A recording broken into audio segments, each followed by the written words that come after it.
to kind of talk you through my evolution into politics and how I got to what I'm doing now. Talk to you a little bit about what I am doing now, and then how easy it is for other people to get involved in the same level of service at the national level. Because it's not as difficult as one would imagine. Like, I started very locally, and then worked my way up very quickly, and it had nothing to do with me whatsoever. And I think that's probably like the most important thing that we can always remember, no matter where we go in life. It's not us who do it, it's everybody who's been helping you along the way. And then it's your responsibility to help those other individuals get to where they want to go. So to start out, I graduated Marquette University in 2003 with an advertising degree, moved back to my hometown of Columbus, Ohio. I lived with my parents for a little bit. I was a server at a restaurant. Couldn't find a job, and then I finally found a job in an advertising agency. The job was basically handed to me by my best friend from high school's oldest sister. So to start out the path of never interviewing for a job, there's one. So I took this advertising job. I worked it for about a year. I was abroad traveling for 2 weeks with a buddy, backpacking, and I got an email in a hostel in Munich laying me off. We had lost a big part of the Hewlett-Packard account. They're like, you can stay over there as long as you want, have fun, no big deal. Actually, I'm 23 and I need your money to be able to stay over here, so I'm gonna come back. So when I came back, I met with my director and asked, well, what's next? Like, how can I move into another position? She hooked me up with a conversation at the Abercrombie & Fitch corporate office. Do you guys know where that is? See, it's in Columbus, Ohio. Would you have guessed? It's okay, right? Yeah, I would have never guessed either. So I drove 20 minutes out to the campus and spent 8 hours talking to them and working with them throughout the day. And it was frightening. It was, people describe it as cult-like. It's different, it's a campus, it's something that you're not used to. You get out there and you think, wow, I don't know how they collected all of these individuals. There are about 1,200 people, the average age is 27. And they're running a multi-billion-dollar organization. So after 8 hours of working with the team, the hiring manager walked me to the door and said, hey, so if we offer you this job, would you take it? It's not something you normally hear on an interview, right? Like, it's either pretty black or white, like, we're gonna give you the job or not. I said, yeah, I guess. So I stayed in that gray zone. The next day I packed all my junk in my car and started driving to Chicago. I was like, forget it, I'm not taking that job. It was creepy, I'm not gonna be a part of that. And I got halfway there and I got a call from Abercrombie & Fitch HR. They made an amazing offer for a 23-year-old. Called my dad and was like, I don't really want to do this. And he said, do it. And he did it. He told me to do it because of healthcare. He said, you need to get insurance. So I drove back to Ohio and I took the job. And I worked there for 5 years. In the I agree. In the 4th year, I realized, wow, I'm doing absolutely nothing to move this country forward. I'm not helping the world in any way. I'm basically furthering body image issues. I'm causing parents to want to overspend on clothes that are marginally made in factories that are made for stores that sell their clothes for 1/3 of the price. It was very, very frustrating. So I started working with a friend of mine to talk about how do we set up something that's actually going to help the community? How do we build maybe a nonprofit that allows individuals to come up with their community-moving ideas and then execute? Because that seems to be the barrier, right? You have this great idea, you know what you want to do, but you don't have time, you don't have the resources, and you don't have the partnerships. You don't have people that have the know-how or even the willingness to do it with you. So we started working on this concept, and we called it the Activist Nation. Bit of a misnomer, it's not go out, picket, riot. It's really the idea that if you're an individual and you have something that you'd like to accomplish, it takes others. So we didn't necessarily get that off the ground before I got a one-line Facebook message, of all things, from an employee at the Ohio Democratic Party. The guy said, hey, would you think about interviewing for my job? Random. So I said, yeah, absolutely, tell me a little bit more. So I came in and had a conversation there. Again, not an interview, so we're 3 for 3 on that one, right? Just conversations along the way. And they're like, well, you want to start tomorrow? So then I left, starting the nonprofit, to work as the LGBT caucus director for the Ohio Democratic Party. Now this was in 2010, so it was during the midterm cycle. Our governor, Ted Strickland, was up for re-election. He was running against the now governor, Kasich, so you can kind of see where the story is going. We had a statewide coordinated campaign, tons of money coming into Ohio, pouring in to keep the state level blue. So we went blue in 2006, we wanted to keep it blue in 10. After much labor, we organized all around the state. We got the LGBT community together, we fundraised, we knocked doors, we phone banked. We had a small business contingency going. We had everything up and running. We had labor coming into the state. You probably remember all the rallies on the State House lawn. It was huge, and then we lost. We lost by like 7,000 votes. 7,000 votes in the state of Ohio is recount worthy. But Ted Strickland, he's a very classy man, said no, we're just going to leave it be. We're not going to drag anyone in the state through the muck once again because they remembered how Florida went. So Kasich took it, and so did every other Republican on the statewide ticket. We lost control of the state Senate. We never had the House. So the entire state of Ohio is run by Republicans right now. Does that scare anyone in this room right now? Because I think right now you're starting to hear, after Labor Day, the pathways forward for our president to get reelected. One of those things really does involve the state of Ohio. There are 7 pathways. You've heard of Romney's path. It's a 7-state plan. Really, we're running a 50-state strategy. By the way, I should have started with this. This is totally off the record. I'm not speaking as somebody from the administration, as an official, etc., nor am I speaking on behalf of the campaign. I'm just speaking as me, Collin, who happens to work there. Yeah. That should have happened 20 minutes. And you approve this message? I do. So Ohio is absolutely integral. We lost, devastating. I was up in Cleveland running GOTV at the time, and I'm driving home, and my mother, I had gone to my parents' house, because remember I grew up in Columbus. So I'm the youngest of 4 boys. I had turned 30, I'm 31 right now. I had turned 30 that October. And I went over to my parents' house before I deployed up to Cleveland to run GOTV. And as I drove up to their house for my family birthday party, there was a John Kasich sign in their front yard, and a Pat Tiberi, who is their state representative, their U.S. representative from that district, sign in their front yard. So I'm sitting outside thinking, maybe I'll just drive away. Like, screw them, I cannot believe they did this to me. And I said, no, no, no, no. All my brothers drove in from around the state with their families. So I got out of my car and walked up to the door. And as I'm walking up, my second oldest brother, Jeremy, had shoved my father out the front door to go pull the signs out of the yard. He thought he could get them out of the yard before I arrived, and that was my parents' plan the entire time. So I'm driving back from Cleveland 2 nights after the election, clean up the office, shut it all down, and we're all sort of coming back to Columbus to mourn. My mother calls me. I didn't answer the first time. I just couldn't handle it. Like, I'm bawling, right? Come on. Like, you just used your entire life to get somebody reelected, and you lost it miserably. So she called twice. Second time I answered, it was a referendum on the economy, honey. It has nothing to do with you. I know you were talking about gay rights and gay issues the entire time, but no, it had nothing to do with you. Don't worry about it. My vote was strictly on the economy. And what she doesn't understand is, during reapportionment, it basically keeps Ohio in the red for another 10 years. Keeps LGBT rights in Ohio down for another 20 years. We have two anti-gay marriage laws on the books. One law, one actual constitutional amendment to the state. It is the worst state for LGBT rights right now. It's terrible.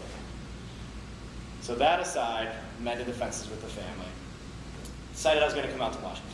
So again, similar to the Chicago thing, just drove out to Washington. I've been coming out during the campaign and giving presentations because, believe it or not, I was the only person in the country that held that job. So no other state party, D or R, had a full-time LGBT caucus director. Is that mind-blowing? Nobody had thought to pay somebody to do that work for our community. So I've been coming out and just basically explaining what we're doing in Ohio as a model, talking about it with the Stonewall Democrats, talking about it with the DNC, and presenting all of these methods. I drove out, and I knew that I wanted to take an appointment, but I had no idea how it works. I started sort of explaining this a little earlier in the room, and there are multiple pathways to appointments. There are 2 that I recommend. One, if you have a ton of time and you're gainfully employed at the moment. That's the one where you apply online, you wait 8 to 12 months. Somebody might call you and say, hey, we got through all the other thousands of resumes. We see that you're a viable candidate, tell us about what you want. And then you hang up. You wait 3 or 4 more months. And then they might call you back and say, actually, why don't you come out to DC? We'd like to talk to you in person. We'd just like to get a feel for you, see what you would do if we were to, I don't know, put you in a position that best fits your skill set, because that's the goal in the administration. And then you wait a couple more months, and you come out to DC. So now you're at the, 12 to 14 month mark, and you're in DC. You're so excited, you're talking to somebody about it, you're thinking, there's gotta be something on the plate. They get the feeling for who you are, and they'll send you back. You'll get a call, if you're lucky, 3 or 4 months later after that, and say, there's an opening, it fits exactly what you want, you need to be here on Monday. Quit your job, get rid of your apartment, sell your house, whatever, sell your stuff, get out of here. So that's one pathway. The other way is to know somebody. So I got very, very lucky. because I've been going out and talking to different groups, I've been working with my representative at the DNC, Jamie Citra. I'm sure some of you have worked with him in the past. Jamie's a good friend, and it basically said, here's what you do. You go talk to these 3 people. You talk to Samir Luther at GLLI, who does the LGBT appointment project, which, by the way, really cool about the Obama administration. When we came into office, he basically said, Victory Fund / GLLI, you're going to run and create the model for the entire appointment process, but we want you to start with the LGBT group. Pretty cool. So because of that, they built a model, and then Presidential Personnel, which is the office that places appointees, took that model and implemented it. Granted, that office existed well in advance, of course, but they took that model because it was the most community-focused. They could find the best talent, and they used the LGBT model to find the rest of the appointees within the agencies. Of course, the cabinet-level secretaries, totally different story. Ambassadors, totally different story. But the way you can get in is truly just to know somebody. Start those conversations. I was told by Brian Bond, he's like, look, you just need to get out here, start building a buzz by yourself. Have coffee with people, start talking around town. And then you'll see, once you get out here and you're a part of it, you'll be at fundraisers in the evening and you'll run into a buddy who's a fellow appointee, maybe a White House liaison. Hey, how was your day? Oh, it was really great. I had coffee with this guy named Brad from Texas today. He's a real star. I was really surprised. Like, wait, Brad Pritchett? Seriously? No, I had coffee with him yesterday. That's really wild. So what are you thinking about him? And you start talking, and that's how those things happen. That's how people get brought to DC, more than likely, is through the individual connections that they make. And I say more than likely because obviously there are a million ways, but more times than not, when I'm speaking to individuals, they came from Iowa, they came from Idaho, came from Ohio, you come from anywhere. And it's just because you came out and you just started talking. So I took the job. Took the oath of office. You take the same one as the president, which I thought was kind of weird. I was like, this should be different. It should be like little kid language, not like the presidential language. So you take that and then you have your job. And I work in government relations, which in a federal agency is very unique because we're in the executive branch, but I'm working with Congress, governors, and mayors. So what is my individual responsibility? I basically have a portfolio that says, as the president and the White House set policy initiatives that are specifically relevant to the agency that I work within, it's my responsibility to get my team on board with the messaging to Congress, governors, and mayors. And our biggest challenge is our appropriation. So every year, Congress appropriates or gives out money to run all the agencies. In bigger agencies, they have all their sub-agencies and all their nuances to their appropriation. We are the smallest independent federal agency in the entire federal government, and the smallest agency only receives $1 billion. I say only, I would take $1 billion. I'd be very happy with $1 billion. But for $1 billion, we engage millions of Americans in national service. It's absolutely fascinating. In Senior Corps, you see seniors, Americans aged 55 and older, out in communities working 40 hours a week. And I say working not because it's a job. That's like very important. You make that distinction on the Hill too. It's not a job. It's volunteerism. But working within their communities and among their peers for 40 hours a week for pennies. And it's just a method of them coming back into the community. Oh, and by the way, they get health care. So yeah, that is by far my favorite part about the community service is everybody that's engaged. You see TFA is actually one of our major grantees. So Teach for America, City Year. You've heard a lot of these programs. The way it works, I'll give you kind of an agency overview as well to kind of help flesh out how it all works. So $1 billion comes in. 900 million of that $1 billion appropriation is granted out. We keep $100 million just to do overhead. So we have 450 people in DC, and then we have a state office in every state. And those state offices have AmeriCorps members or have a small staff themselves. They also have a parallel office that the governor creates. So you can imagine with the president's office in the state, you know exactly what message they're sending. In different states, like states where the governor ran against the president, in a primary recently, you have an office that necessarily does not align as well with ours, but works in the same vein. It's absolutely fascinating to see the politics of national service when you look at it on a state level, because it's the individuals performing the service in the communities that matter more than anything. So we talk about politics, we talk about D versus R, we talk about $900 million out the door, but once you get those individuals active in service, that's where it matters. But sometimes you have a state office where, because the governor is not into it, or in most cases, believe it or not, if the governor's not into it, his wife is. If they're not into it, national service doesn't thrive. It's all up to the administration to make it happen and up to the individuals. So Texas is actually one of our largest grantees, as you can imagine, and a lot of it is due to per capita. We actually give out money to the state governor's office, so like the state commission, based on population. So most of our more populous states receive a lot more money than the other states. Backing off of that a small bit, you can get into the details pretty easily. I essentially take my day and break it down based upon what Congress is doing, right? So if they're on recess, we're pushing our CEO. That's the other interesting thing. We don't have a secretary or a director, because when Bill Clinton signed us into office in 1993, he wanted to show that public-private partnerships can thrive. And he did so by creating a federal agency called a corporation. We have a CEO, we have an active board of directors, which is a bipartisan board of directors, and then we have the typical office structure underneath, program officers, et cetera. But because of that, we give our money out in a nonpartisan manner, but have to play the politics, the party politics on the Hill in order to keep the money coming in. So it's, again, another bit of a federal conundrum, right? So Paul Ryan, our buddy Paul Ryan, he has, for 2 consecutive years, just put a line through our $1 billion appropriation. He said, we don't need you. We don't need to engage millions of Americans in service. We don't need to get Americans age 55 and older out of their homes and re-engage in their communities. We have to make sure that there are educational opportunities and pathways to employment for veterans as they return from the largest troop drawdown since World War II. We don't need any of that. We're going to strike $1 billion, we'll call it a savings, which is fascinating, and we'll move forward. This past cycle, he put a line through it, but it gave us a piddly $54 million. So that money was to turn out our lights and to take Senior Corps and just shuffle it over to the Agency on Aging. He's like, well, there's already something that does that. You guys can just take care of those old folks, no big deal. So that, to me, is what's at stake here. It's not just my job and the hundreds of thousands of others. And by the way, there are over 250 LGBT appointees in this administration, while there are thousands of appointees.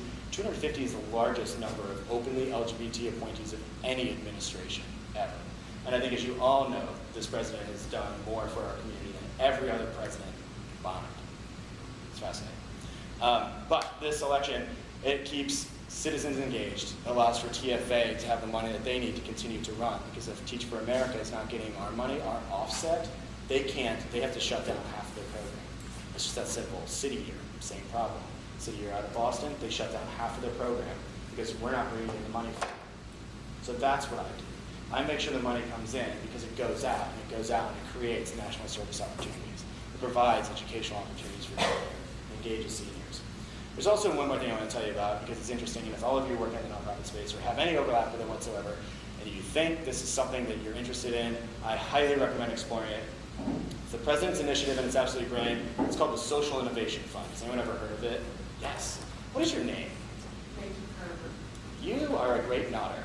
She knows. I love it. She is on it. So she knows about the Social Innovation Fund. Social Innovation Fund basically is a federal grant program where AmeriCorps, we basically give you human capital, right? We say, you have this nonprofit, you're doing great work, now let's do some capacity building through these individuals. Because you don't have the money right now to hire somebody, we'll just give you somebody. Do it. Go recruit volunteers, build a structure, do what you need to do, because you put your project forth to us. Social Innovation Fund, I have this dream of having a center like this. I don't even crypt that beginning, but to have a center like this. And all I really wanted was a room where people could come together, have meetings, maybe talk to the neighbors, and it starts maybe with this room. This is my idea. I'm starting to raise funds for it locally. I don't think I'm going to have enough money to get through, and in my dream, I want to build a huge complex. I want there to be outdoor space. I want there to be like multiple buildings, a gymnasium, an auditorium. I want it to be really, really nice. But I'm having trouble even getting this building started. Apply to the Social Innovation Fund. You apply, you've been raising money. Say you've got, this is extensive, say you've got a couple million in the bank. I know that sounds like a lot, and it really is, to be honest. But you've been partnering with organizations, you've been saving your money, you've got your plans all thought out. You apply for a $4 million grant, and that's going to get you over the top. But because this space is not just a room, it's actually programs, and it's something that's going to be utilized over and over again, and then the rest of the dream just continues to grow and provides more and more opportunities for the community. As you look at the nuance of your programming, you realize that you're actually going to need a heck of a lot more help than you thought. So the Social Innovation Fund makes you downstream those dollars. You get $4 million. It's your responsibility to take almost all of that, hold some back for overhead, but almost over that, and downstream it to organizations across the country that are going to help you achieve your dream. So by helping them work on whatever projects are relevant to yours, you're helping them achieve their dreams, they're helping you achieve yours, and there's even one more level of opportunity there where they can downstream that fund further. So you're seeing these partnerships, and it's no longer just a neighborhood organization within Houston. It's a neighborhood organization in Houston that has connections to 15 other states that can build their public-private partnerships locally and then nationally. And all of that money comes from the federal government. Who would have thought? Isn't that wild? I love that. So in closing, really, and I hate the in closing transition, but I think I should wrap it up. That was my transition into it. And truth be told, it's a much easier pathway than anybody could possibly imagine. It's a very big open door. If anybody is interested in whatsoever, let me know. I will definitely be sticking around afterward. We can talk one-on-one, we can talk in groups, whatever you want to do. I'd be more than happy to help. Okay?